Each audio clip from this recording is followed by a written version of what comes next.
Well, that's my question actually is when the last Blackpink tour came to its natural conclusion, did you feel any pressure from outside of yourself to make a solo album? Was there even a reality where you wouldn't dive into the studio and make your proper full-length debut? First, I felt pressured, to be honest. Yeah. We were kind of coming off of the year-long tour, and us as Blackpink, as mature as we are, we got together and decided, well, let's promise ourselves a good year to be inspired. We've worked so hard for the past 8 years, and we've done. I honestly believe we've done so well, and I'm so proud. But we all got together and just promised ourselves a good year to work on our solo stuff. And the first thing that happened was anxiety, because I was privileged to have this 1 year in my hands to do whatever I wanted with it, but I wanted it to be the right decision, and it had to feel right. And I was getting anxiety like from the get-go. I think I had anxiety all through. Now I'm kind of excited, but and so yeah, at the beginning it started like that. But Self-imposed pressure though, a sense of like, what if I don't find it?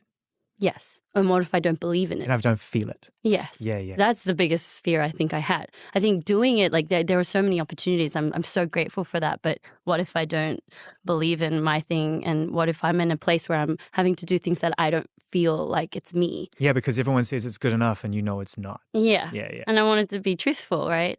And so, but I just went, okay, I'm just going to start it. Like I have not really ever been in like the building process of an album before, but a start is everything, as they say. So let's starting and ending, starting and ending. It. Everything in the middle is a joy, and you can do it in front of nobody if you really want to. But you've got to start it. You got to make a commitment to yourself, and then you got to be able to finish it. Yeah. So I threw myself in, and I remember telling my co-writers and producers, I was like, I'm so anxious. And they're like, why are you so anxious? And they have guided me through this process so much, and I'm so grateful.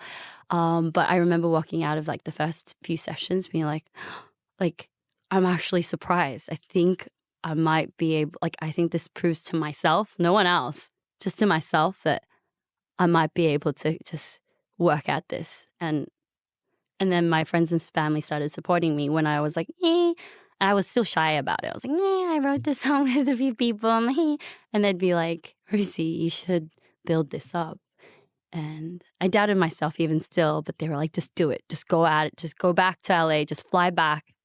Book the hotel. Get an Airbnb. Just go and do it. And I did it. And I stuck to it for a few months.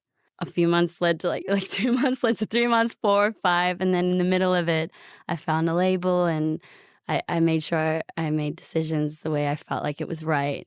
And then here I am today. Congratulations. Thank you. I mean, we can't take it for granted that just because you're in a successful collaborative experience with your friends and you have had enormous success, I think we see that and we equate that to confidence. But you're right. It's different when you've got to find your own voice and figure out. Also, having a voice that you've got to be collaborative in a band, right? You've got to figure out, when do I turn my voice on and when do I turn it off or turn it down or be a part of the group? And so at what point in this process did you find a different power or a different feeling in your voice that you hadn't been able to really use for a long time, if at all? I think at the very beginning, it was still a little hard because, again, like I said, I was kind of pushing through confidence. Like I had people in the room who they probably listen to good music all the time and record amazing musicians all the time. So I had a little bit of confidence to push through. But then by the time it was like back-to-back sessions and I was like building on songs that felt personal to me, and when I started expressing these things and creating within that world, I think I started pushing through. And I mean, I can't pinpoint what song because there's also a lot of songs that I've dropped.